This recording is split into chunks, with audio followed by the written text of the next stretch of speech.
Chapitre 1. Des lions dans la classe. Julie, dit une voix venue d'un autre monde. Mais Julie n'entend rien et ne voit rien de ce qui l'entoure. En ce moment, elle est dans une réserve naturelle en Afrique, en train de filmer 2 bébés lions, si mignons les petits chéris, qu'on a envie de les prendre dans les bras et de leur donner plein de bisous. « Mais enfin, Julie, vous allez me répondre !» crie Madame Dubois indignée. « Julie !» fait la coupable en se réveillant. « Est-ce que vous vous sentez bien ?»« Les lions. »« Les lions !»« Je veux dire l'avion. »« L'avion ? De quoi parle-t-elle ?» En une seconde, tout redevient clair. Le collège, le cours de maths et 30 élèves autour d'elle qui rigolent. « Julie !» déclare Madame Dubois sur le ton qu'elle prend à l'heure des sermons. « Je peux être patiente longtemps, et même très longtemps. » Petit jeu de mots qui a beaucoup de succès. Les rires redoublent. Mais ma patience a des limites. J'imagine que vous êtes amoureuse. Pardon ? La classe explose littéralement de rire. Julie ne sait plus où se mettre. Elle ferme les yeux. Prendre le premier avion pour l'Afrique. Partir. Vous savez, continue Madame Dubois, l'amour c'est très beau. Il ne faut pas en avoir honte. Mais on n'est pas amoureuse pendant mes cours. Ou alors on est amoureuse des maths. Vous viendrez me voir à la fin de l'heure.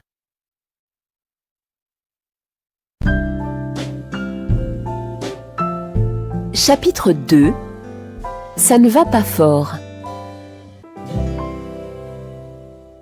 Alors, qu'est-ce qu'il t'a dit ? demande Emma quand Julie sort enfin du collège. Rien. Le sermon habituel. C'est quoi cette histoire de lion ? Laisse tomber. C'est vrai que t'es amoureuse ? Mais non ! C'est ce que tout le monde dit. Mais ce n'est pas parce qu'on rêve en classe qu'on est amoureux. D'abord, de qui tu crois que je suis amoureuse ? Je ne sais pas, moi, je demande. Eh bien, je réponds, je ne suis pas amoureuse. Je ne veux pas être amoureuse. Je n'aime pas les gens qui ont des histoires de cœur. Julie ne peut pas croire qu'Emma lui pose ce genre de questions. Elle n'est pas amoureuse, elle est... Qu'est-ce qu'elle est, au fait ? Ne t'énerve pas, dit Emma. Excuse-moi, j'ai eu une mauvaise journée. Je connais. Il faut attendre que ça passe. Mais si tu as un problème, tu m'en parles, d'accord ? D'accord. Elles n'en disent pas plus. Elles se comprennent. Souvent, Julie a l'impression qu'elle comprend mieux Emma qu'elle ne se comprend elle-même. Est-ce qu'elle doit lui parler des lions et de ses projets d'avenir ? Quelle bonne blague ! Dans 10 ans, avec beaucoup de chance. 10 ans. Comment attendre 10 ans ? Elle marche en silence. Julie habite dans le centre-ville, à 15 minutes à pied du collège. C'est la fin novembre.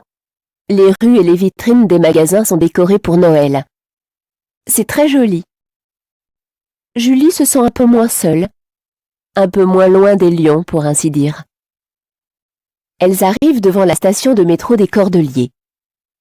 C'est là qu'elles se quittent d'habitude. Emma habite de l'autre côté du fleuve.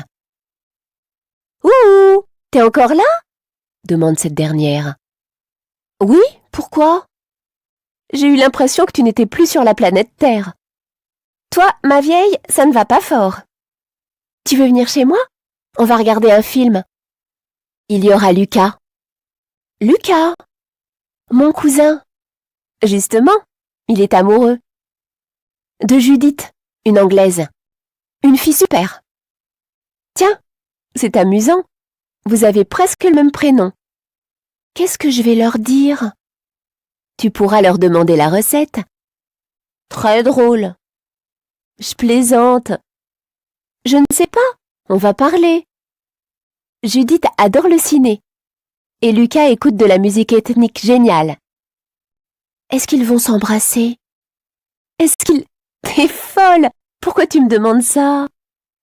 parce que je n'ai pas trop envie de regarder des amoureux en ce moment.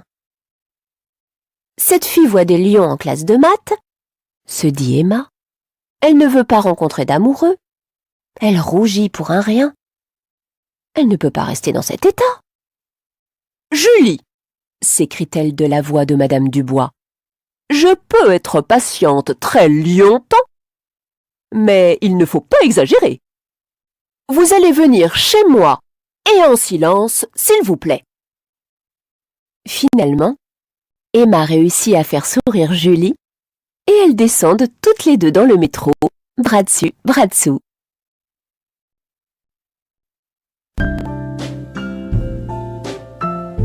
Chapitre 3. Des gens normaux. En fait, Lucas et Judith ne s'embrassent pas. Pas de petits baisers ceci, ni de petits bisous cela. Pas de secrets dans l'oreille, ni de longs silences les yeux dans les yeux. Ils parlent, agissent, respirent comme des gens normaux. Quand on y réfléchit, c'est étrange. Qu'est-ce que c'est, les gens normaux? Est-ce que Madame Dubois est normale? Certainement. On ne peut pas être plus normal que Madame Dubois. Mais est-ce que Madame Dubois est normale comme Lucas et Judith? Pas du tout. Comment est-ce possible? Comment peut-il y avoir des façons différentes d'être normal?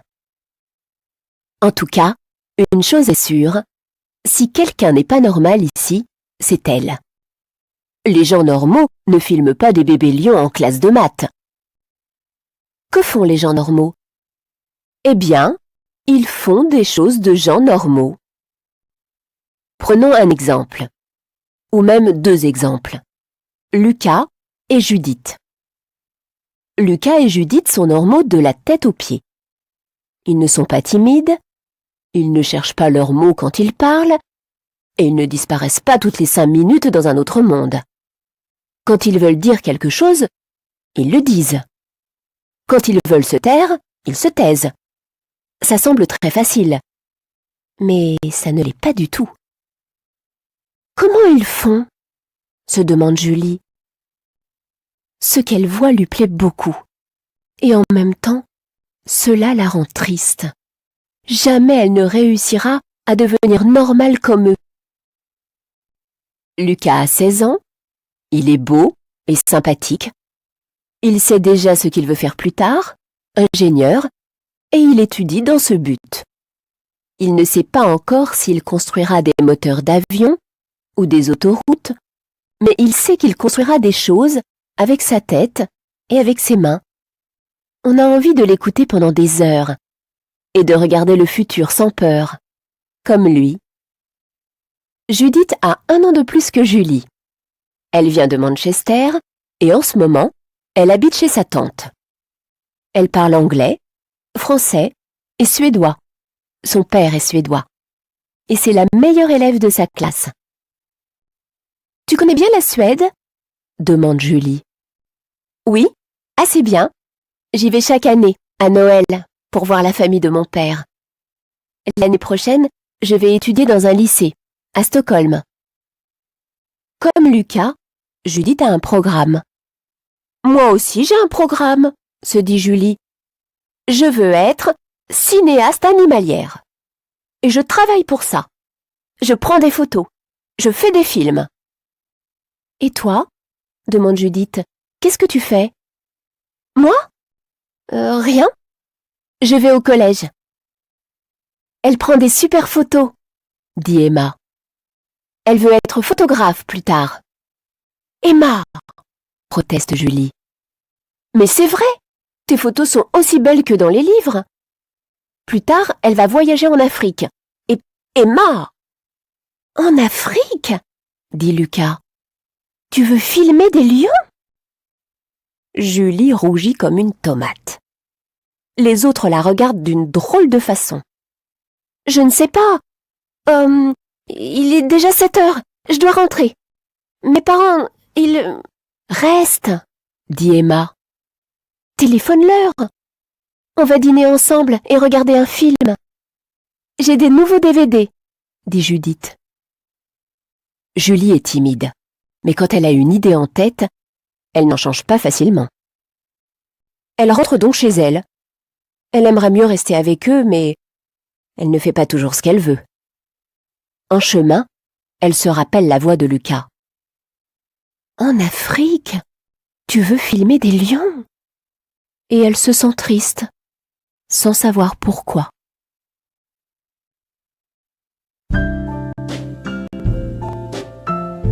Chapitre 4. Un programme de vie. Pour réussir dans la vie, se dit-elle de retour dans sa chambre, il faut un programme. Et pour avoir un programme, il faut réfléchir. Donc, elle réfléchit. Un programme, une liste. On ne fait pas de programme sans faire de liste. Mais une liste de quoi? Elle s'assied devant son ordinateur, réfléchit longuement, et l'idée lui vient soudain d'écrire une liste des plus et des moins qu'il y a dans sa vie. Elle se met aussitôt au travail. Les plus. J'ai une passion, la photo et le ciné. Je suis discrète. J'ai beaucoup d'imagination. J'ai de bonnes notes à l'école. J'aime les animaux. Je suis jolie. Les moins. Je n'ai pas de programme. Je rougis facilement. Je rêve trop. Peut-être que je ne suis pas normale. Madame Dubois m'énerve. Je vois des lions partout. Je n'ai presque pas de poitrine. Bien, ce n'est pas mal. Pas fantastique, mais pas mal quand même. On peut faire quelque chose avec ça. Maintenant, un programme. Mais ce programme existe déjà. Il tient en 2 mots. 10 ans. Le bac dans 4 ans. Une école préparatoire pendant 2 ans. Une école de cinéma pendant encore 4 ans. 4 plus 2 plus 4 égale 10. 10 ans avant de commencer à faire ce qu'elle aime vraiment. 10 ans à regarder les films des autres, les photos des autres, la vie des autres. Eh bien non! Pourquoi attendre 10 ans? Est-ce que Lucas va attendre 10 ans pour commencer à faire ce qu'il aime? Elle veut devenir photographe? Eh bien ma vieille fait des photos! Elle en fait déjà, mais c'est du travail d'amateur. Tout le monde a une caméra numérique aujourd'hui. Tout le monde fait des photos. Et des photos souvent très réussies. Mais ce n'est pas pour cela qu'on est un photographe professionnel. Un photographe professionnel, c'est quelqu'un qui réfléchit d'abord et qui photographie ensuite. Quelqu'un qui a un programme. Quelqu'un qui s'impose des règles. Un reportage. Voilà ce qu'elle doit faire. Un reportage sur une chose qu'elle aime, avec le matériel qu'elle a. Tiens, pourquoi pas un reportage sur le collège? Mais bien sûr! Le collège, c'est un endroit génial pour tourner un film. Il y a les acteurs, les situations, le climat, et ça ne coûte rien. Il suffit juste de demander la permission à la directrice.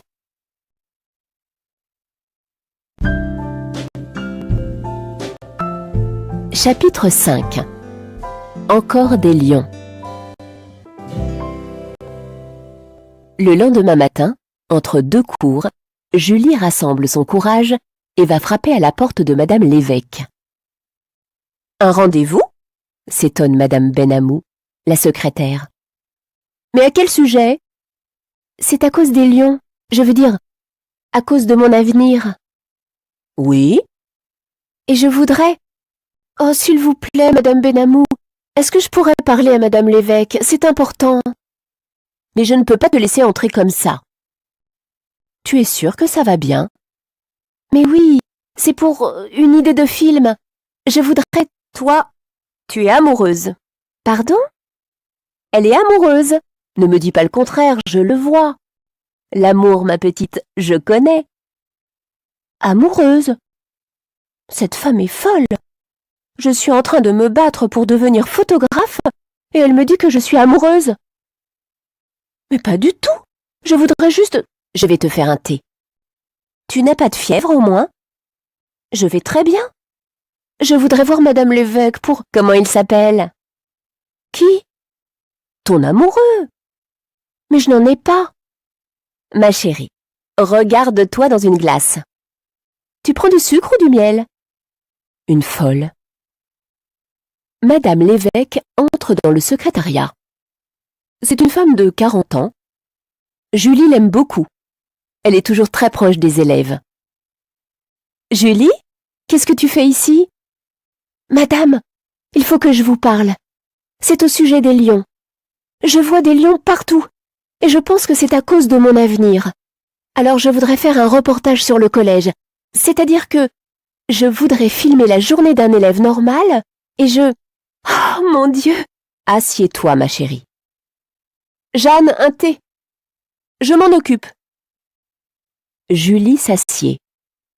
Ses joues la brûlent. Elle a froid. Elle a chaud. Toutes ses idées si claires, elle ne peut plus les exprimer. La voilà qui pleure. Elle est amoureuse, murmure Madame Benamou. La pauvre? De qui? Oh, de qui voulez-vous? Un jeune imbécile qui ne connaît pas sa chance. Ça va, ma chérie? Demande Madame l'évêque. Comment s'appelle-t-il? Tu peux tout me dire. Mais je ne... Est-ce qu'il t'aime au moins? Mais il ne... Je crois qu'elle ne connaît pas encore son nom, murmure Madame Benamou. Mais il est là. Il la tient. Je le sens. Si c'est pas malheureux. Il faudrait peut-être appeler un docteur. Si elle commence à voir des lions. Un docteur? Ce n'est pas un docteur qu'il lui faut. Moi, quand je suis amoureuse, je vois des camions. Des grands, des petits, de toutes les couleurs. Des camions? Comme c'est intéressant. Je connais les symptômes et on ne peut rien faire. Rien. Quand je commence à voir des camions, je me dis comme ça. Jeanne, réfléchis avant de faire une bêtise. Et vous faites la bêtise. Exactement. Les deux femmes regardent Julie pleurer. Elle voudrait crier. Je ne suis pas amoureuse. Je suis photographe. Impossible d'ouvrir la bouche. Elle pleure trop. Tu sais ce qu'on va faire? Dit enfin Madame l'évêque. Je vais te signer un petit papier et tu vas rentrer chez toi.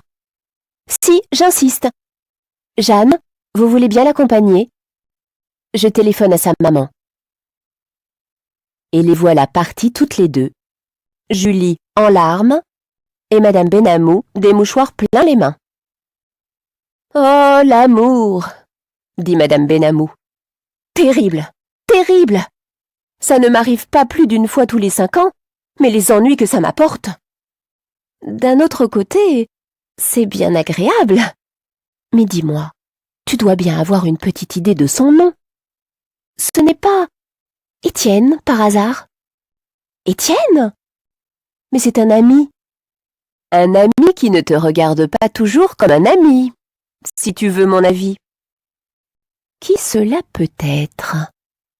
C'est personne. Elle s'arrête au milieu du trottoir. Oh, mon Dieu! Tu sais qui c'est? S'écrie Madame Benamou. Oui, non! Ma petite Julie, je suis tellement heureuse pour toi. Les ennuis, on les oublie vite. Mais l'amour, ma chérie, l'amour!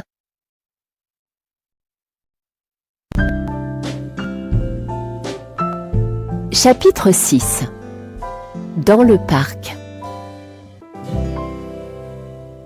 Madame Benamou a laissé Julie chez elle et Julie tourne en rond dans l'appartement familial. Elle pense à lui. Est-ce qu'elle est amoureuse? Ce n'est pas possible. Ce serait affreux. Elle prend son appareil photo, un sac à dos avec différentes affaires et sort dans la rue. Il n'est pas encore midi. Le soleil d'hiver brille entre les gros nuages et il y a beaucoup de vent. Une atmosphère idéale pour prendre des photos. Le métro la conduit rue Masséna. De là, elle va à pied jusqu'au parc de la Tête d'Or. Oublions les lions d'Afrique, vive les écureuils et les poissons rouges. Parce que c'est cela, le travail d'un photographe professionnel. Faire de l'extraordinaire avec du quotidien. Le premier animal qu'elle aperçoit est un petit oiseau qui demande à manger à deux amoureux assis sur un banc. Elle s'approche sur la pointe des pieds, lève son appareil, cadre le couple et l'oiseau. « Julie ?» s'exclame la fille. « Judith ?» Judith avec un garçon qui n'est pas Lucas. « Je suis désolée, je prends des photos d'oiseaux. Je vous laisse. »« Mais non, reste. Tu ne veux pas déjeuner avec nous ? Je te présente Marc. » Marc, c'est Julie, une amie d'Emma et de Lucas. « Tu n'es pas à l'école ? » « Non, je suis un peu malade. »« Et toi ? » ?»« Moi, je vais au lycée du parc, à côté. Tu veux un sandwich ? » Julie ne comprend plus rien. Tout le monde comprend tout, mais elle, jamais. Qui c'est ce Marc ? Et Lucas ? Ça va ? S'inquiète Judith. Je crois que j'ai un peu de fièvre. Je vais vous laisser. Tu veux que j'appelle quelqu'un ? Non, ça va aller. Merci pour le sandwich. Salut. Elle s'en va. Elle n'a plus envie de prendre des photos. Elle a envie de parler avec quelqu'un. Avec qui ? Tout est si compliqué. Le parc de la Tête d'Or n'est plus cet endroit tranquille où on se promène, un appareil photo autour du cou. Les arbres silencieux font peur. Dans le métro, son portable sonne. Elle regarde l'écran. Emma. « Où tu es ? » demande cette dernière. « Je rentre à la maison. Lucas vient de m'appeler pour me dire que ça ne va pas. »« Lucas ? » C'est Judith qui lui a parlé. Elle lui a dit que... Judith ? Judith a téléphoné à Lucas pour lui parler de moi ? Bah oui, vous ne pouvez pas me laisser tranquille. Mais Lucas voudrait te dire quelque chose. Qu'est-ce que je fais ? Je lui donne ton adresse ou ton numéro de téléphone ? Tu es folle ou quoi ? Vous êtes tous fous. Je suis entourée de dingues. Et elle raccroche. Des fous dangereux, tous, qui la harcèlent avec des histoires d'amour.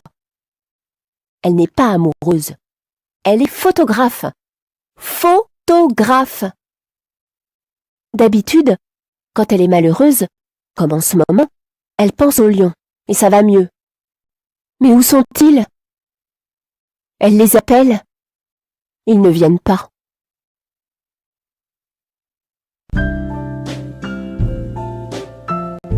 Chapitre 7. Lucas. Julie, dit une voix venue d'un autre monde. Mais Julie ne l'entend pas. En ce moment, elle rêve qu'un garçon lui tient la main, et c'est si doux. Il s'envole dans le ciel, léger, léger. Quel bonheur de tenir la main de celui qu'on aime.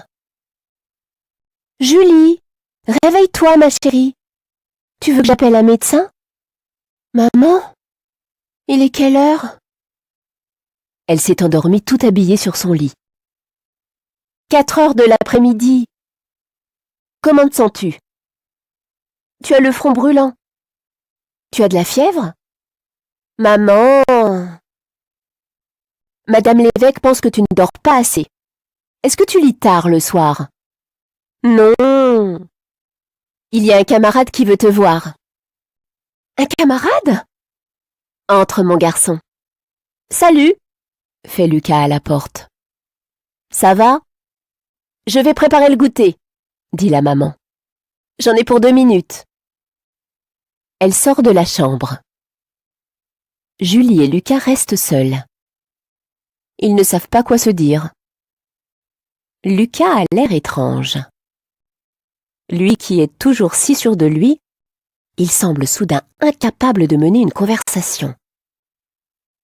Est-ce qu'il rougit? Julie est sûre qu'il peut lire sur son visage le rêve qu'elle vient de faire. « J'aime bien ta chambre, » dit-il enfin. « Tu vas mieux? »« Oui, ça doit être un rhume. Tu l'as attrapé dans le parc? » Judith m'a dit qu'elle t'avait vu tout à l'heure. Je te jure que je ne l'espionnais pas. Je fais un reportage sur les animaux. C'était un hasard. Je le sais bien. Pourquoi tu dis ça? Parce que je suis très heureuse que nous. Lucas réfléchit à toute allure. Tu crois que Judith et moi, on est ensemble? C'est Emma qui t'a dit ça. Je vais la tuer. Mais il n'y a rien entre nous. C'est juste une amie. Elle est amoureuse de Marc. Mais hier, chez Emma, ce n'est pas parce qu'on va voir un film avec une fille qu'on est amoureux d'elle. Ils se taisent de nouveau. Leurs yeux parlent à leur place. Est-ce que c'est moi qui l'aime? Est-ce vraiment possible qu'il m'aime, moi? Et Lucas. Elle m'aime. C'est écrit dans ses yeux. Le goûter est prêt, crie la maman de la cuisine. Ils ne l'entendent pas. Ils voudraient trouver les mots justes pour ne pas gâcher ce moment. C'est la première fois de leur vie qu'ils vivent quelque chose de si fort. Ils ont l'impression qu'une catastrophe est sur le point de se produire, et pourtant, ils ne voudraient être nulle part ailleurs que dans cette chambre à se regarder au cœur de cette tempête qui les emporte. Sur le trottoir, en bas de l'immeuble, des passants rient. Bientôt Noël. Les fêtes, les cadeaux, mais ils n'entendent et ne voient personne d'autre que d'eux. Lucas fait un pas vers Julie.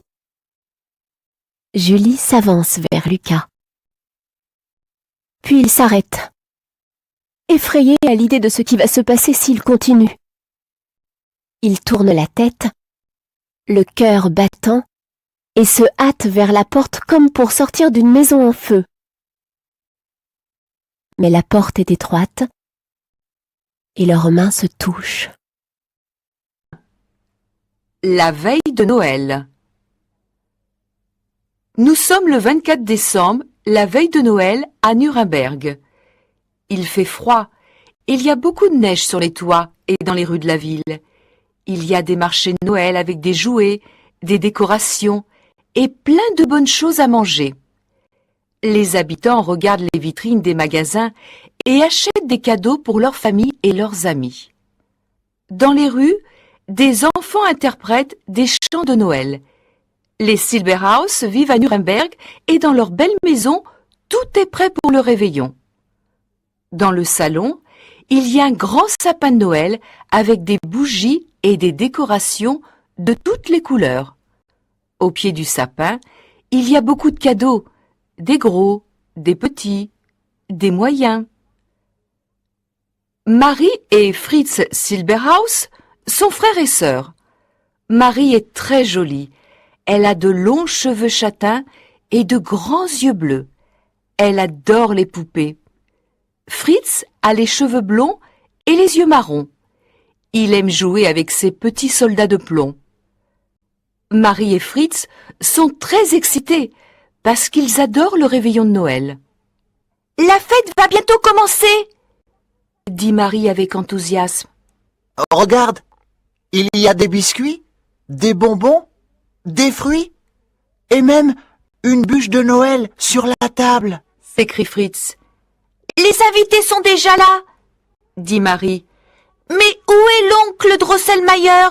Je ne le vois pas !»« Il est trop tôt, Marie !» répond Fritz. Drosselmayer est un ami de la famille et les enfants l'aiment beaucoup. L'oncle Drosselmayer, comme il le surnomme, est grand et il a de longues jambes maigres. Il a les cheveux blancs et un long nez. Il porte un bandeau noir sur l'œil gauche. Tout le monde adore l'oncle Drosselmayer parce qu'il sait réparer les horloges et qu'il sait fabriquer des jouets magiques, des femmes qui dansent, des hommes qui font la révérence, des chiens qui courent et des poissons qui nagent. L'oncle Drosselmayer a un rêve secret. Fabriquer de vrais hommes, de vraies femmes, de vrais chiens et de vrais poissons. La sonnette de la porte retentit. Marie et Fritz se précipitent pour aller ouvrir. Mais ce n'est pas l'oncle Drosselmayer. « Où est l'oncle Drosselmayer ?» demande Fritz. « Il est presque 7 heures. »« Pourquoi est-il en retard ?» demande Marie.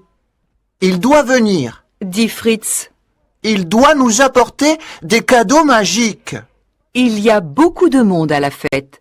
Les invités sont très élégants. Un petit orchestre joue de la musique. Des personnes dansent, d'autres parlent, rient ou admirent le merveilleux sapin de Noël. Des enfants s'amusent et courent autour de l'arbre décoré.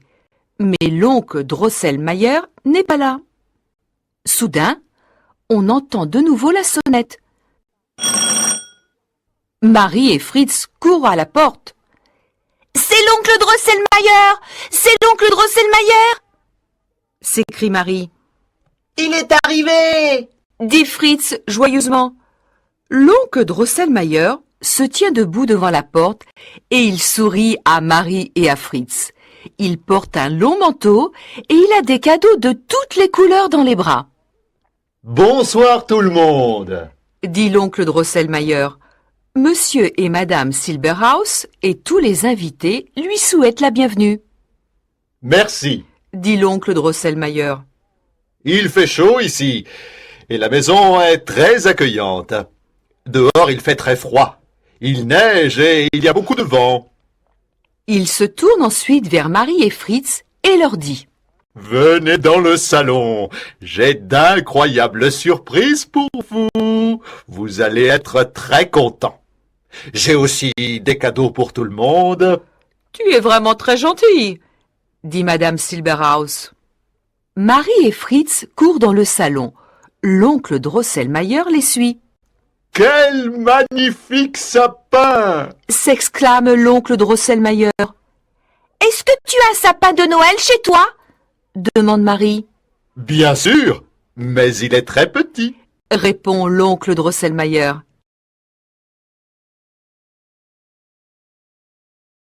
Chapitre 2. Le casse-noisette. Tous les invités sont autour du sapin de Noël. L'oncle Drosselmayer dépose beaucoup de cadeaux de toutes les couleurs au pied du sapin. Marie et Fritz sont très excités. Maintenant, je vais vous montrer des cadeaux extraordinaires, dit l'oncle Drosselmayer. Il ouvre 2 boîtes rouges et il sort 2 grandes poupées. Il y a un homme et une femme. Ils sont très élégants. « Comme ils sont grands !» dit Marie.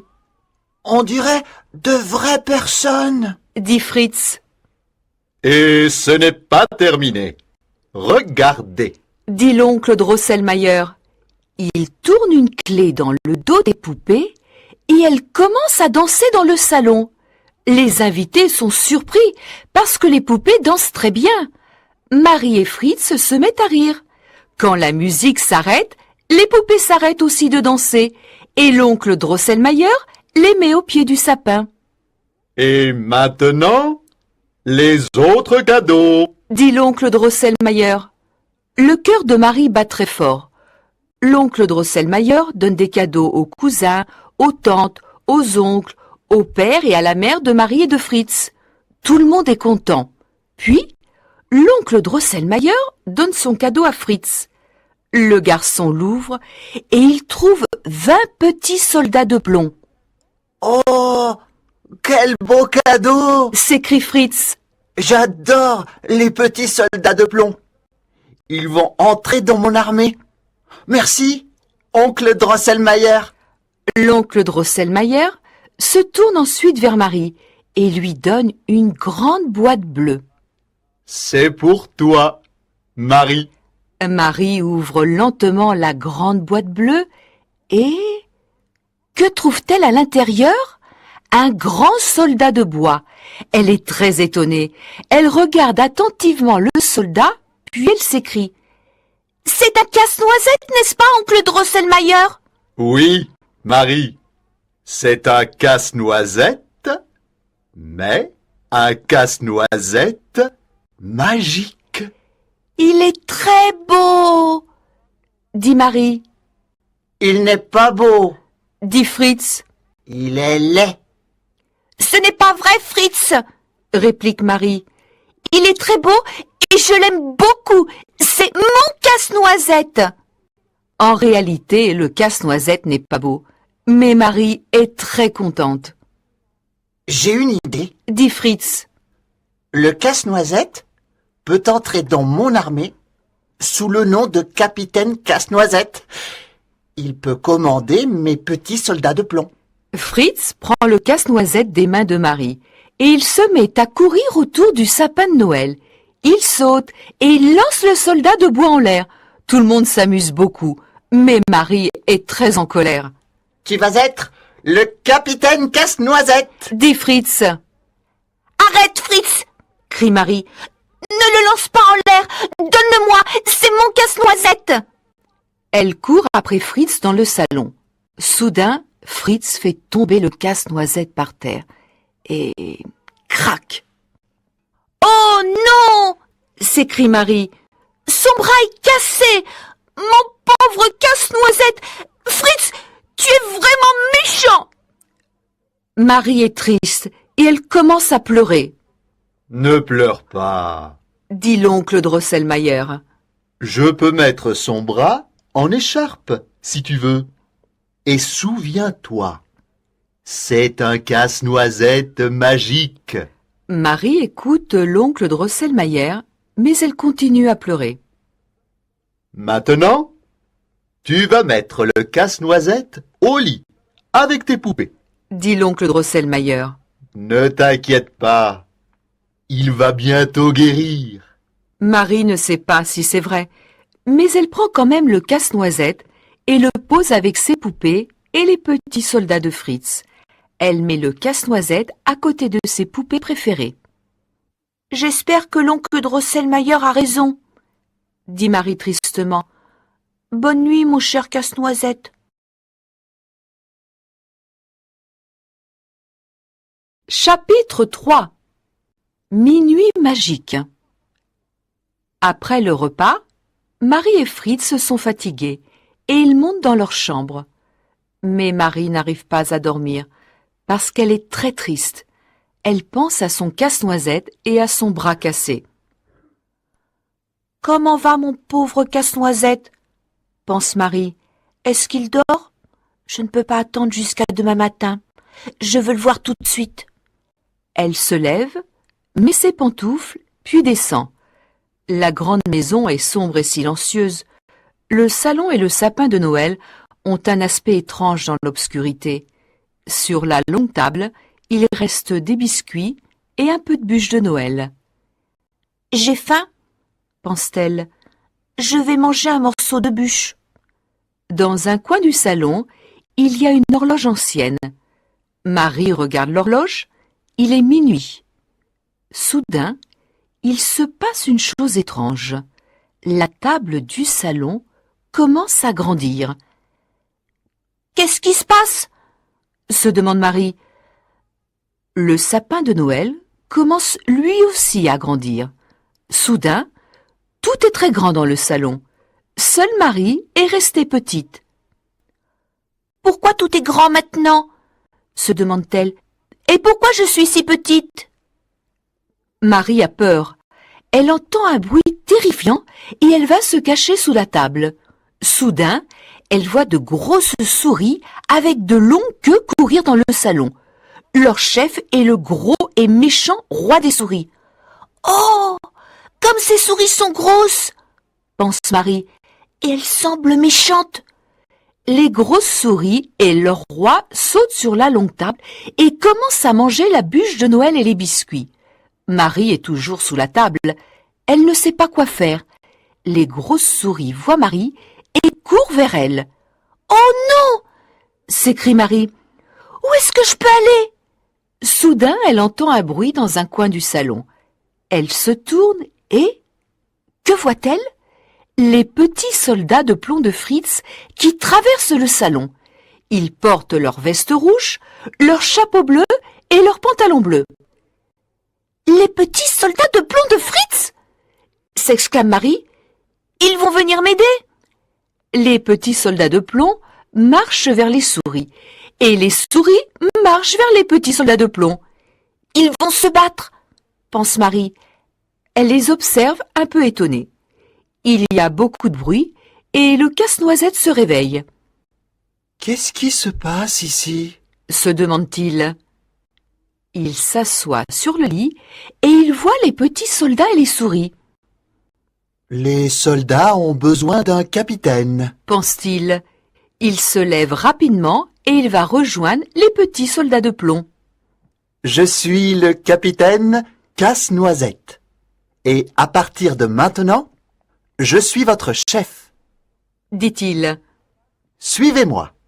Nous allons combattre ensemble les souris. »« Oui, capitaine !» crient les petits soldats de plomb avec enthousiasme. Puis, les petits soldats suivent Casse-Noisette et commencent à se battre contre les grosses souris. Ils combattent autour du sapin de Noël, autour de la longue table et dans les coins obscurs du salon. Les petits soldats de plomb sont forts, mais les longues queues des souris les font tomber par terre. Casse-Noisette et le roi des souris combattent avec leurs épées. Ils se battent dans le salon et autour du sapin de Noël. Ils font beaucoup de bruit. Le roi des souris est très fort et Casse-Noisette est très courageux. Mais le roi des souris fait tomber Casse-Noisette avec sa longue queue. « Oh, mon pauvre Casse-Noisette !» se dit Marie. « Je dois absolument l'aider. Mais comment ?» Soudain, Marie a une idée. Elle enlève sa pantoufle rose et la jette vers le terrible roi des souris. Puis, elle ferme les yeux. La pantoufle frappe le roi des souris à la tête. Il tombe par terre et il ne bouge plus. « Oh non !» crient les grosses souris. « Le roi est blessé, » dit tristement une souris.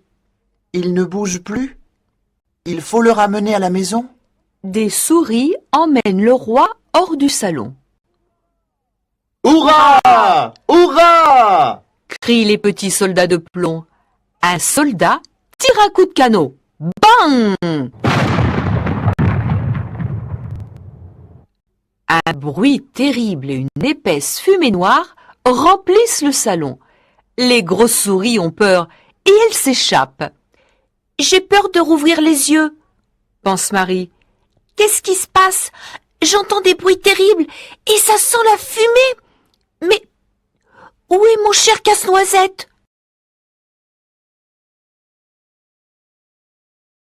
Chapitre 4. Le prince. Marie est debout, les yeux fermés. La fumée et le bruit ont disparu. Tout est silencieux.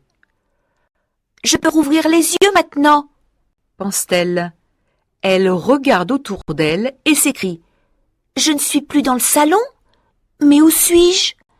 C'est peut-être un rêve ?» En effet, Marie n'est pas dans le salon. Elle se trouve dans une forêt magique avec de grands arbres. Il y a de la neige partout et une grosse lune ronde dans le ciel noir. Soudain, Marie voit un magnifique traîneau tiré par 2 chevaux blancs. Un beau jeune homme est assis sur le traîneau. « Bonjour, Marie, » dit-il. « Comment connais-tu mon prénom ?» Le jeune homme se met à rire. « Qui es-tu » demande Marie. « Tu ne me reconnais pas ? Oh, ma chère Marie, tu as mis fin au sortilège. » « Quel sortilège ?» dit Marie. « Je ne comprends pas. » Le jeune homme sourit, puis il dit. « Je suis un prince. »« Un prince ?» ?»« Oui. » poursuit le jeune homme. « Le roi des souris m'a ensorcelé. Il m'a transformé en un casse-noisette de bois. Seul le véritable amour pouvait mettre fin à ce sortilège. Tu m'as sauvé la vie, et je sais que ton amour est sincère. » Marie regarde attentivement le prince et elle observe ses vêtements. Ils sont très élégants. Soudain, elle s'exclame. « Je te reconnais! Tu es Casse-Noisette! Tu es mon Casse-Noisette de bois! » Oui, mais maintenant, je ne suis plus un casse-noisette de bois. Je suis redevenu un prince. Maintenant, je suis ton prince. Marie regarde le prince et sourit. Je veux te conduire dans mon château. Dit le prince. « Tu as un château? » Demande Marie émerveillée. Bien sûr, je suis le prince du royaume des poupées. « Le royaume des poupées? » S'exclame Marie. « Quel joli nom! » C'est un lieu merveilleux. Dit le prince. Viens avec moi. Je t'emmène dans mon royaume. Marie monte sur le traîneau et s'assoit sur un coussin jaune et moelleux à côté du prince. Soudain, le traîneau s'envole dans le ciel noir. « C'est magique! » dit Marie. « Nous volons tout près de la lune et des étoiles. » Le prince indique un magnifique château à côté d'un petit lac et il demande à Marie. « Tu vois ce grand château? » « Oui, » dit Marie. « Il ressemble à un énorme gâteau d'anniversaire. Il est rose, jaune, bleu, vert, orange et marron. » C'est le château du royaume des poupées. Dit le prince. Il est fait avec du sucre, des bonbons, du chocolat et de la crème chantilly. Le jardin du château est plein de surprises magiques. « C'est merveilleux !» s'exclame Marie. Aujourd'hui, tu vas rencontrer Gérald. Dit le prince. « Qui est-ce » demande Marie. C'est un homme exceptionnel. Il est comme un père pour moi. Il s'occupe du château quand je ne suis pas là. « Ton château est très grand ?» Dit Marie. Oui, Dit le prince. il a 100 pièces. « 100 pièces !» S'exclame Marie. « Dans ma maison à Nuremberg, il y a seulement 12 pièces. » Quand ils descendent du traîneau, il neige et des flocons dansent dans le ciel. Marie et le prince arrivent devant la grande porte du château. Elle est en chocolat. 6 singes habillés de petites vestes rouges sont debout devant la porte. Ils chantent et ils dansent pour souhaiter la bienvenue au prince. Bonjour, mes chers amis. Dit le prince. Je vous remercie de votre accueil. Marie et le prince se promènent dans le jardin du château. Il y a des fruits en or sur les branches des arbres. Les fleurs sont faites de chocolat et de cerises.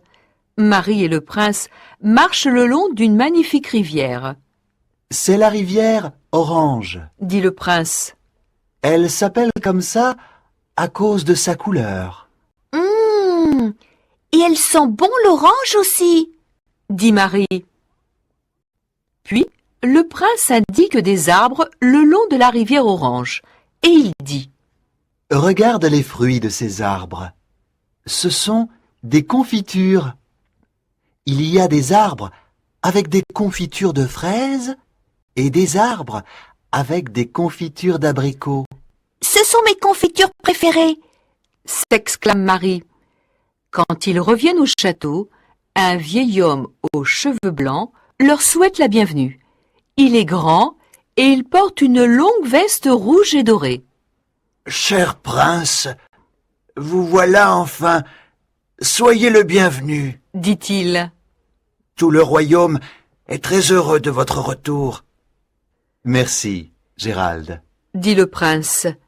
Le vieil homme regarde Marie et il sourit. Puis il ajoute. Nous voulons fêter votre retour avec un spectacle extraordinaire. Vous allez assister à des danses venues du monde entier. Vous allez voir des danseurs exceptionnels avec de splendides costumes. Et vous allez écouter une musique fantastique. Je vous en prie, asseyez-vous sur le trône. Le spectacle va commencer.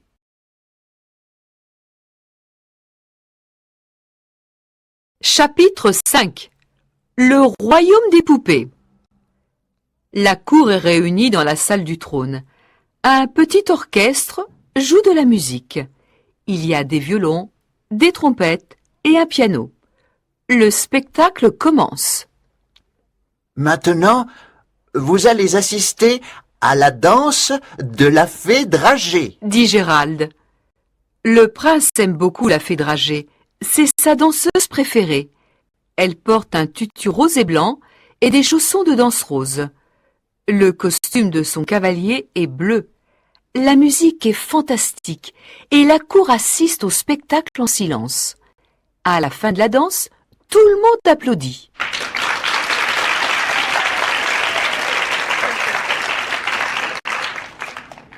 Quelle merveilleuse danse!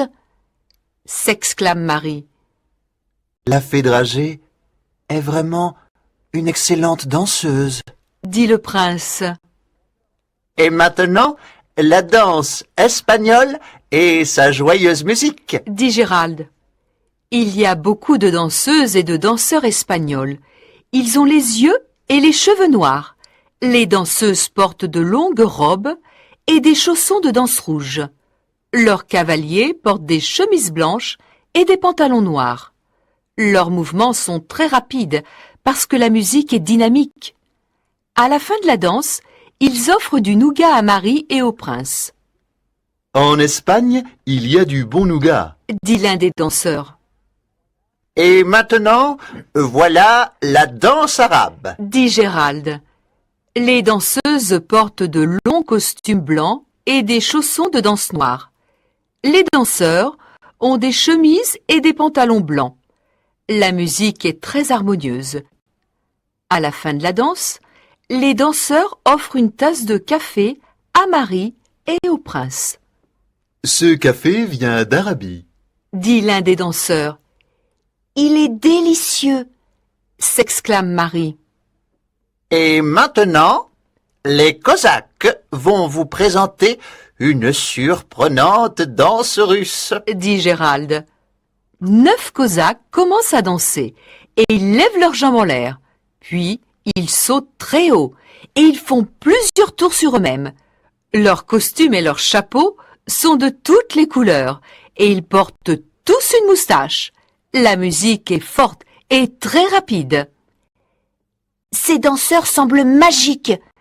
S'exclame Marie. Ils sont magiques. Dit le prince. Regarde bien comme ils dansent. À la fin de la danse russe, les Cosaques donnent des caramels à Marie et au prince. C'est un cadeau pour vous. Dit l'un des danseurs. Puis, Gérald prend de nouveau la parole et dit. Et maintenant, voilà la danse chinoise. Les costumes des danseuses sont rouges et dorés, et la musique est très belle. Les jeunes filles dansent autour du trône, puis elles offrent à Marie et au prince une boîte en bois avec du délicieux thé chinois à l'intérieur. Voici du thé vert et du thé noir, dit l'une des danseuses. Nous buvons beaucoup de thé en Chine. Pour conclure ce joyeux après-midi, vous allez assister à la danse des fleurs. Dit Gérald. On entend une musique douce et 20 danseurs entrent dans la salle du trône. Chaque danseur porte un costume d'une couleur différente. Les danseuses sont très belles et elles portent des talons hauts. Elles ressemblent à des fleurs, dit Marie. À la fin de la danse, chaque danseur donne une fleur en caramel et en chocolat à Marie et au prince. Bienvenue dans le royaume des poupées. Disent les danseurs. Merci, Répond Marie. merci pour ce magnifique spectacle et pour vos merveilleux cadeaux. Moi aussi. Je vous remercie. Dit le prince. Je suis si heureuse! S'exclame Marie. Chapitre 6. Le jour de Noël.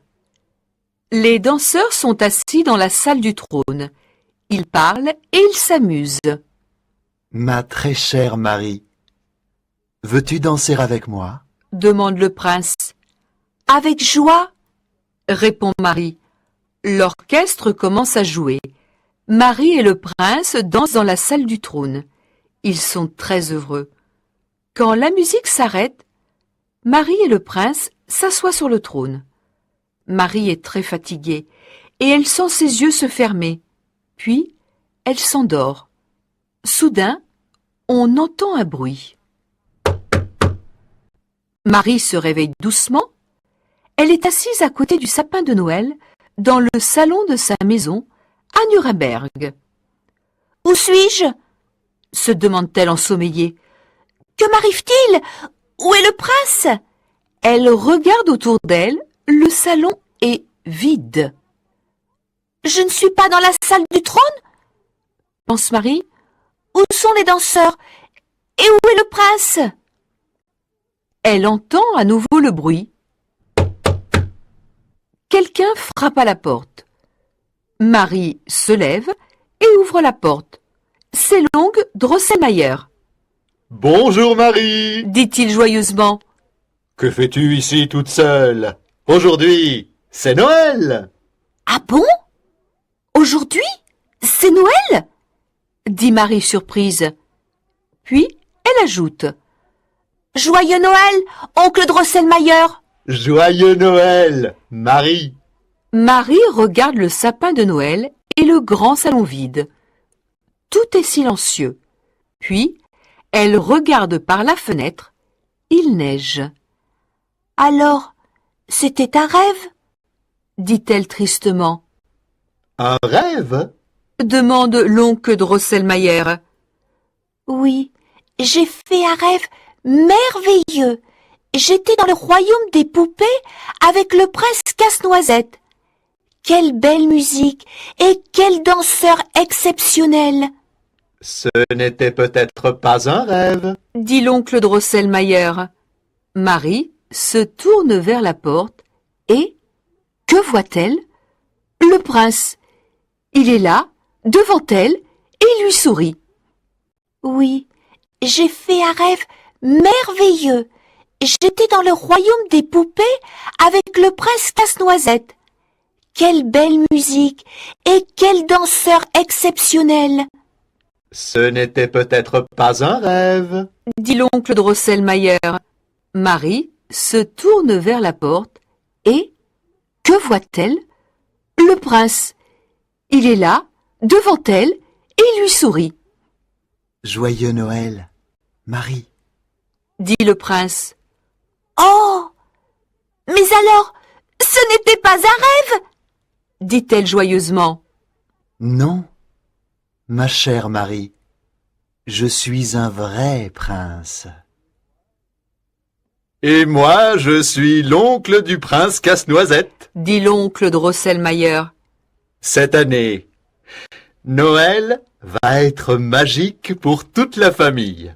Marie et le prince se regardent, puis ils disent en même temps. Oui, cela va vraiment être un Noël magique. Quelques années plus tard, Marie et le prince célèbrent leur mariage au royaume des poupées. Chapitre 1. La plage des saules pleureurs. Bruno et Ludovic ont 15 ans. Ils sont jumeaux et habitent à Paris. Comme tous les étés, ils vont à la campagne, dans le Périgord, passer 3 semaines de vacances chez leurs grands-parents.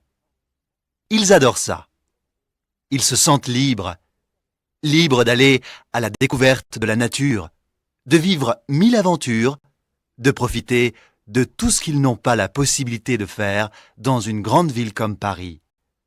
Sortir seuls jusqu'à tard le soir, jouer en plein air avec leurs amis, observer la nature, s'approcher des animaux et monter sur les arbres.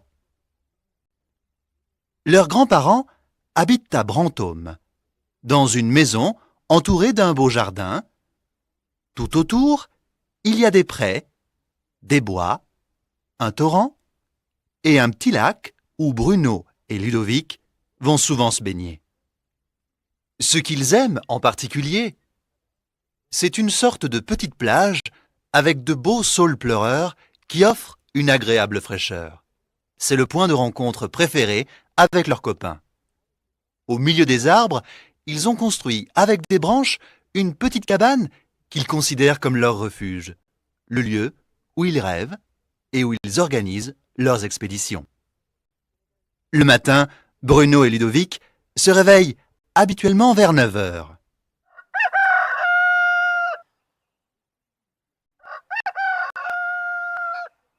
Ils prennent leur petit déjeuner et sortent immédiatement. Pas question de faire la grasse matinée ni de perdre du temps. Cette semaine, ils vont construire une nouvelle cabane, un peu plus à l'abri du soleil. L'été, il fait très chaud dans cette région. Presque tous les jours, ils ont rendez-vous avec leurs amis pour passer la matinée et l'après-midi ensemble. Ils rentrent chez eux vers 1 heure pour déjeuner et repartent aussitôt. Parfois, ils sortent même après le dîner, jusqu'à 11 heures du soir. Quelle liberté! Ils sont toujours tristes quand arrive le moment de rentrer à Paris. Mais ils ne veulent pas y penser pour l'instant. Ils sont encore au début de leur séjour. Chapitre 2. Un rendez-vous pas comme les autres. Aujourd'hui, on est le 12 juillet. Il est 9h30 du matin. Bruno et Ludovic sont en train d'aller au rendez-vous à la petite plage des Saules Pleureurs où ils ont rendez-vous avec leurs amis.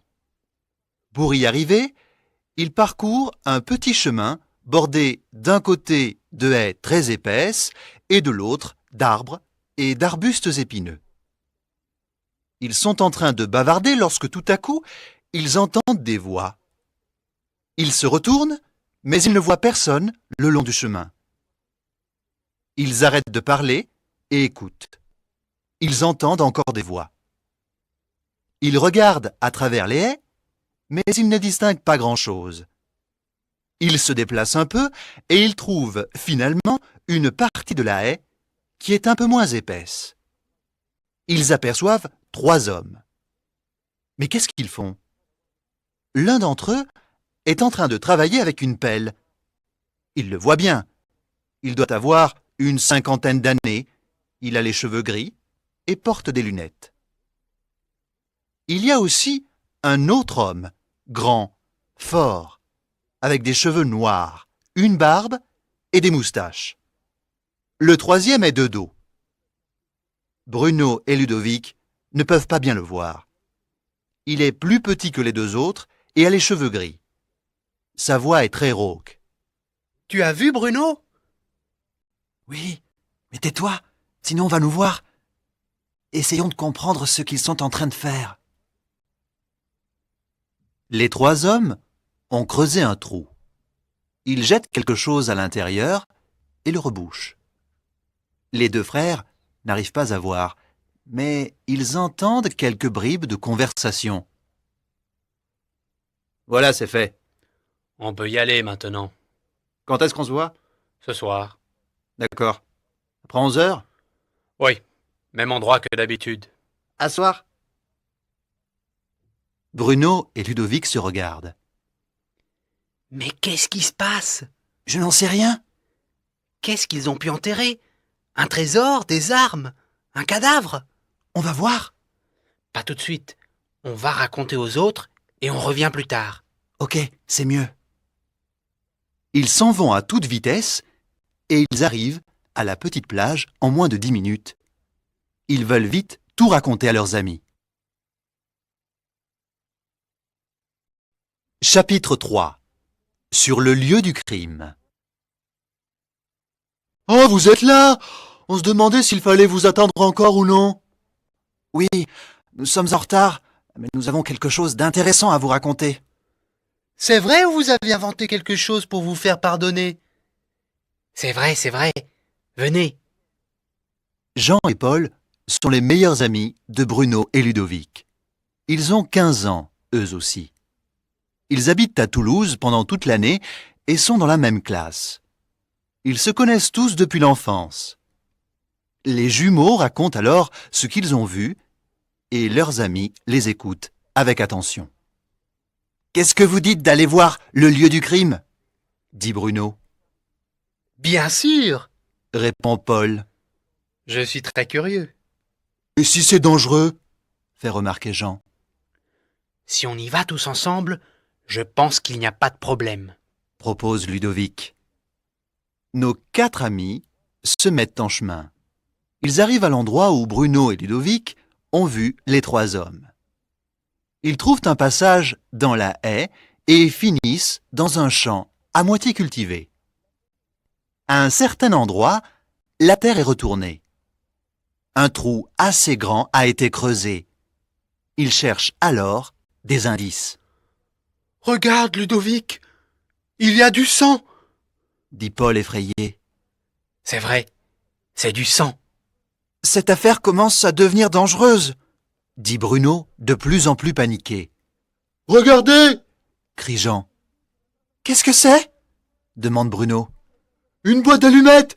Il y a le nom d'un magasin écrit dessus. Boucherie, Marc Duval, 16 rue de la Poste, Bourdeil. »« C'est le seul indice que nous avons !» dit Ludovic. « Je n'aurais pas dû y toucher. J'ai laissé mes empreintes. » dit Jean. « Ne t'inquiète pas, peut-être que ça n'a rien à voir avec les personnes qui ont creusé le trou. Cette boîte d'allumettes peut appartenir à n'importe qui. Et puis, pour l'instant, on ne sait même pas ce qui s'est passé, » répond Bruno. « Gardons-la quand même, » dit Paul. Mais il se fait tard. Il est déjà 12h30. C'est l'heure de rentrer. « Écoutez, n'en parlons à personne, » dit Ludovic. Ils ont peur, mais sont tous d'accord pour jouer les détectives. Chapitre 4. L'enquête commence. Pendant le déjeuner, Bruno et Ludovic échangent des regards complices. Ils sont impatients de sortir. Vers 2h30, ils se précipitent à la petite plage. Ils essaient d'élaborer un plan, de décider comment procéder, mais ce n'est pas facile. Les 3 hommes ont rendez-vous ce soir, mais on ne sait pas où. Ils ne peuvent donc pas s'y rendre. En plus, le rendez-vous est après 11h. C'est trop tard pour eux. Ils n'ont pas le droit de sortir à cette heure-là. La seule piste à suivre est celle de la boîte d'allumettes. Ça n'a peut-être rien à voir avec cette histoire, mais c'est le seul indice qu'ils ont. Jean et Paul connaissent bien les environs. « Dites, vous savez où se trouve Bourdeil ?» demande Ludovic. « Bien sûr, c'est un village pas trop loin d'ici, » répond Jean. « Je pense qu'on peut y aller. » propose Ludovic. « On cherche la boucherie et on voit si le propriétaire est l'un des hommes. » « Moi, je suis tout à fait d'accord, » dit Paul. « Mais comment on y va ?» demande Bruno. « Vous savez s'il y a des cars ?»« Oui, il y a un car qui part de la place de la mairie. Mais il faut se renseigner sur les horaires, » répond Jean. « Il est 3h15. Si on va maintenant à la place de la mairie, on a peut-être le temps d'y aller aujourd'hui, » propose Bruno. « Il faut acheter les tickets. Il y a un point de vente près de l'arrêt du car. Mais est-ce que nous avons assez d'argent ?» demande Paul. Les 4 amis arrivent sur la place de la mairie et regardent le tableau des horaires. Ils en ont de la chance. Le car pour Bourdeil va bientôt passer. Ils mettent en commun tout l'argent qu'ils ont et réussissent à s'acheter des tickets pour l'aller et le retour. « On y va sans prévenir personne ?» demande Paul. « Je pense qu'il vaut mieux ne rien dire. En plus, si nous demandons la permission à nos grands-parents, ils risquent de nous dire non, » répond Bruno. « Je suis d'accord, » ajoute Ludovic. « Moi aussi, » dit Jean. « Ok, comme vous voulez, » dit Paul. « Mais dans ce cas, il faut être de retour avant 19h. » Tout le monde est d'accord. L'aventure commence. Ils prennent le car et arrivent à Bourdeil au bout d'une demi-heure. Ils descendent à l'arrêt qui se trouve sur la place du village et partent à la recherche de la boucherie. Ils descendent jusqu'au bout de la rue située en face de la mairie, mais ils ne trouvent aucune boucherie. Ils reviennent sur la place et vont de l'autre côté du village. Un peu plus tard, ils aperçoivent devant eux la boucherie qu'ils cherchent. « Qu'est-ce qu'on fait maintenant ?» demande Jean. Je pense qu'il vaut mieux entrer. Si on regarde de l'extérieur, on risque de se faire remarquer, dit Paul. « On a encore un peu d'argent ? On peut entrer sous prétexte de s'acheter un peu de saucisson ou de jambon ?» propose Bruno. « Oui, bonne idée. On s'achète 4 tranches de jambon, » dit Ludovic. « Allez, courage, on y va !» Nos amis entrent dans le magasin. Derrière le comptoir, il y a une dame d'une 50aine d'années qui leur demande ce qu'ils désirent. Bruno demande 4 tranches de jambon, puis regarde ses copains. Mince! Aucune trace des hommes qui ont creusé le trou. Ce n'est pas la bonne piste. Ils sont déçus et ont presque perdu tout espoir. Soudain, une porte s'ouvre au fond du magasin. Annette, moi j'y vais. Je reviens dans une demi-heure. Après, tu peux rentrer si tu veux. D'accord, Pierre. À tout à l'heure. À tout à l'heure. Les 4 adolescents paient la bouchère et sortent ensuite du magasin. « C'est lui! C'est lui !» dit Bruno. « C'était celui qui était de dos. Mais c'est lui, j'en suis sûr. Même taille, même cheveux. Et surtout cette voix. Il a exactement la même voix. Ce n'est pas une coïncidence, c'est impossible. » C'est vrai, sa voix est spéciale. Vous avez entendu ? dit Ludovic. C'est donc lui qui a perdu la boîte d'allumettes. Reste à savoir ce qu'ils ont caché dans le trou. Moi, je pense qu'on doit tout raconter à la police, dit Jean. C'est encore trop tôt. Il vaut mieux continuer cette enquête et essayer de découvrir quelque chose d'autre. Ils reprennent le car pour Brantôme. Ils sont contents d'avoir trouvé la boucherie et surtout son propriétaire. Ce n'est peut-être pas grand-chose, mais c'est quand même un point de départ intéressant. Chapitre 5. Une femme disparaît. Après leur sortie en car à Bourdeil, nos apprentis détectives font des hypothèses, mais ne trouvent malheureusement aucune solution à leur énigme. S'agit-il de voleurs ? Veulent-ils cacher un butin ? Mais alors pourquoi y a-t-il des traces de sang ? Ce sont peut-être des assassins qui ont commis un meurtre ? Nos amis sont terrorisés à l'idée des traces de sang qu'ils ont vues. Difficile de s'endormir avec un tel secret. Le lendemain matin, Bruno et Ludovic prennent leur petit déjeuner, tandis que leur grand-père lit le journal. T'as vu, Marie-Claude ? Une jeune femme a disparu à Bourdeil hier. La police est en train de la chercher. Mon Dieu, Philippe, on n'entend que de mauvaises nouvelles. C'est vrai. Et si c'était un maniaque, un tueur en série ? Espérons que non. Bruno et Ludovic se regardent. Ils se comprennent sans rien dire. Ils savent déjà ce que chacun d'entre eux est en train de penser. Vous avez entendu, les enfants ? Oui, oui, mamie. Faites attention quand vous sortez. Ne parlez pas aux inconnus. Restez toujours ensemble. Oui, mamie, ne t'inquiète pas. En réalité, les jumeaux ne sont pas du tout tranquilles. Tout de suite après le petit déjeuner, ils sortent et rejoignent leurs amis à la petite plage. Vous avez entendu ce qui s'est passé hier à Bourdeil ?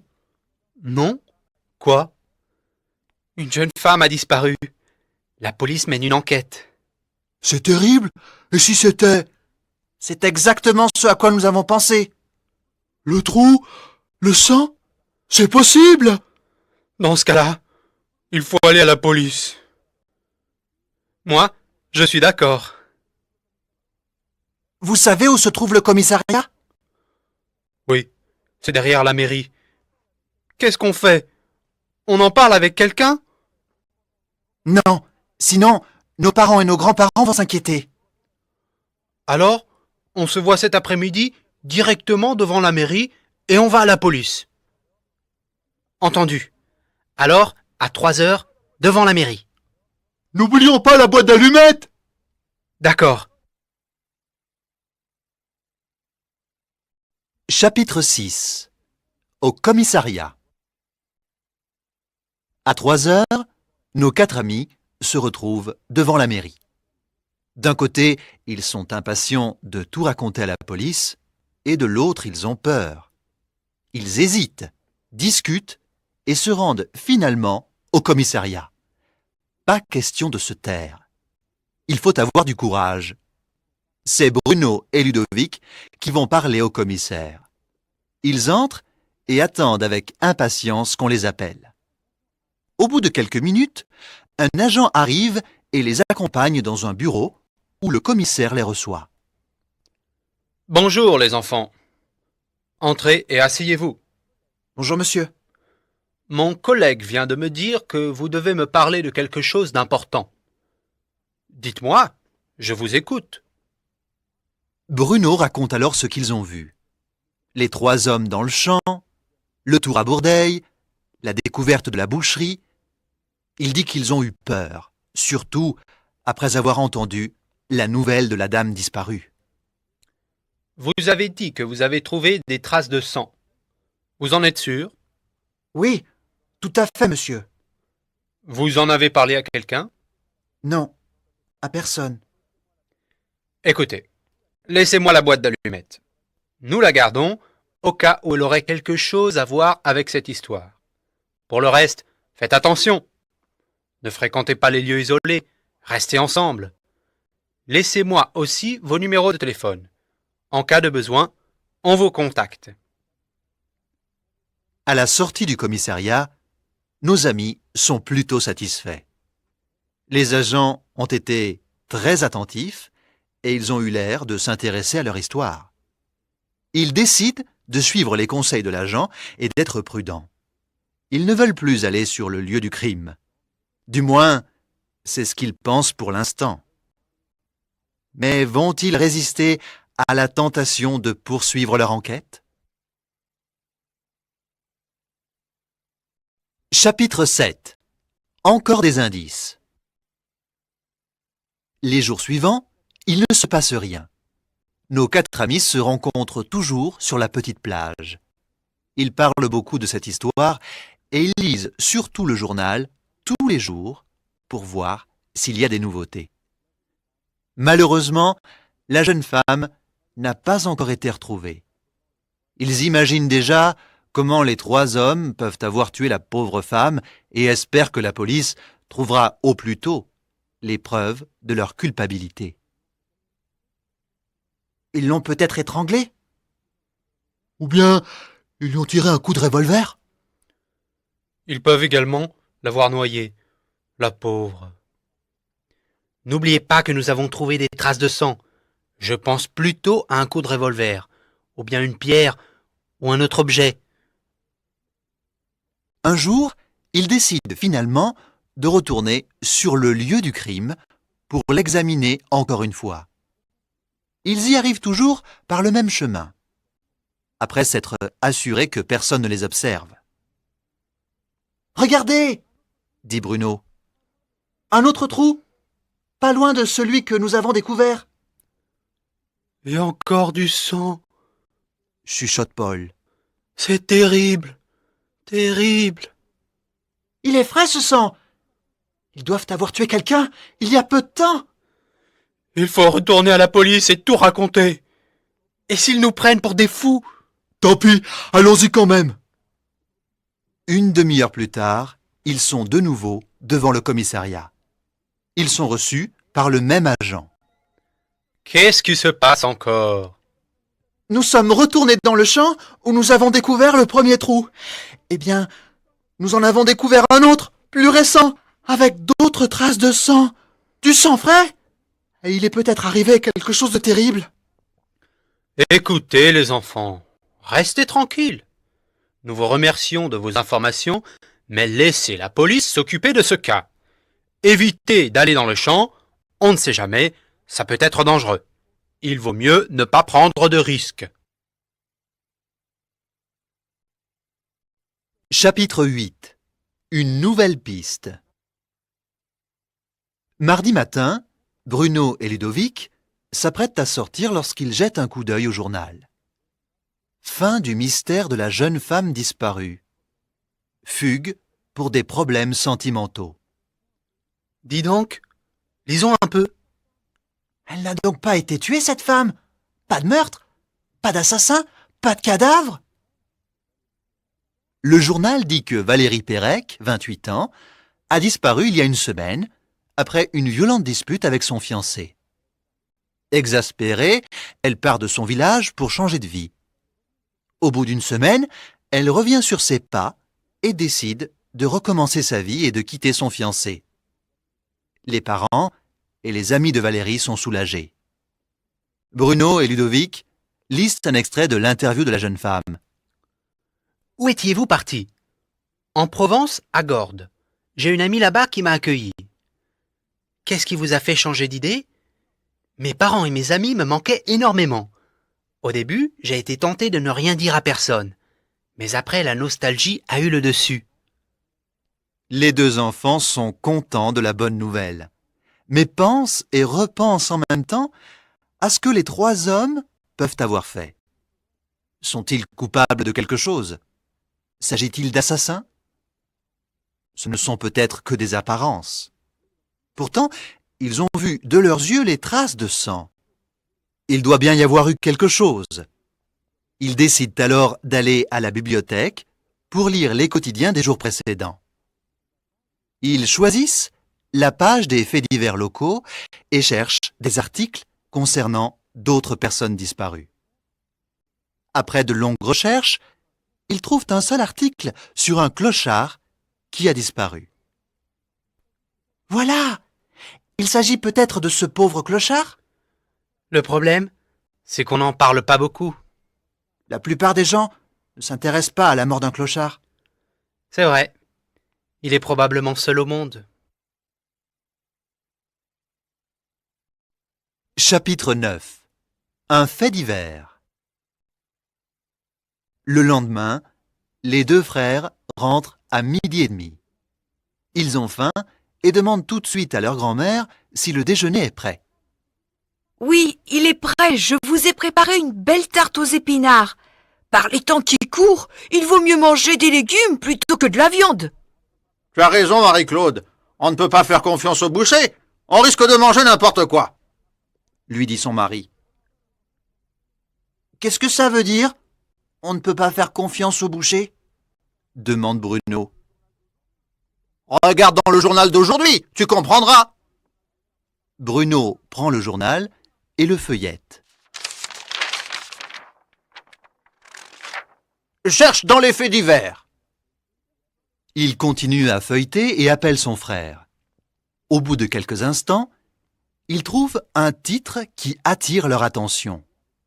Boucher arrêté avec ses complices. Vaches abattues clandestinement sans aucun contrôle hygiénique. Regarde, Ludovic! Ils lisent rapidement l'article et ils découvrent qu'un boucher de Bourdeille a été arrêté. Il abattait des vaches élevées par des amis en évitant tout contrôle hygiénique. Les normes à ce propos sont très sévères, surtout après le scandale de la vache folle. En lisant l'article, ils se rendent compte tout de suite que la boucherie est celle dans laquelle ils sont entrés. Les trois hommes n'étaient peut-être pas coupables d'un meurtre, mais ils étaient coupables quand même.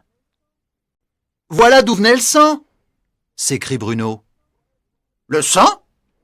demande le grand-père. « Mais qu'est-ce que tu dis ?» lui demande sa grand-mère. « Tu te sens bien ?» Écoutez, on va vous expliquer plus tard. Nous avons rendez-vous avec nos amis et nous devons y aller. Les grands-parents ne comprennent rien.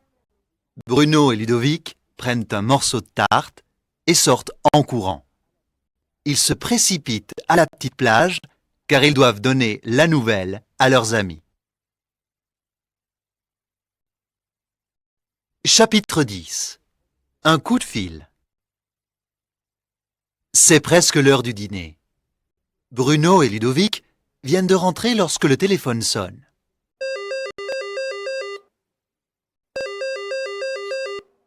C'est le grand-père qui répond. Allô? Monsieur Martin? Oui, c'est moi. Bonjour, monsieur. C'est l'inspecteur volant du commissariat de Brantôme. Qu'est-ce qui se passe? Rien de grave, monsieur. Soyez tranquille. Je voulais tout simplement remercier vos petits-enfants pour leur aide. Pardon, je ne comprends pas quelle aide. Ils ne vous ont donc rien dit? Non, rien. Ils nous ont donné des indications importantes à propos de l'affaire des vaches abattues sans aucun contrôle hygiénique. Vous avez lu dans le journal, n'est-ce pas? Bien sûr. L'inspecteur raconte alors le rôle joué par Bruno, Ludovic et leurs amis. Le grand-père écoute avec attention cette conversation téléphonique et jette des coups d'œil à ses petits-enfants qui ont tout de suite compris avec qui il est en train de parler. Quand il raccroche, il est un peu bouleversé. Dites donc les enfants, pourquoi vous ne nous avez rien dit? On avait peur de vous causer des soucis. Le grand-père raconte à sa femme ce qui s'est passé et le fait que les enfants ont contribué à l'arrestation du boucher et de ses complices. Vous avez été courageux, les enfants. Je suis fière de vous, même si vous avez pris des risques et que je n'aime pas ça. Plus tard, Jean et Paul rejoignent les jumeaux chez leurs grands-parents. Ils sont tous très contents. Cette année, les vacances sont encore plus belles que d'habitude.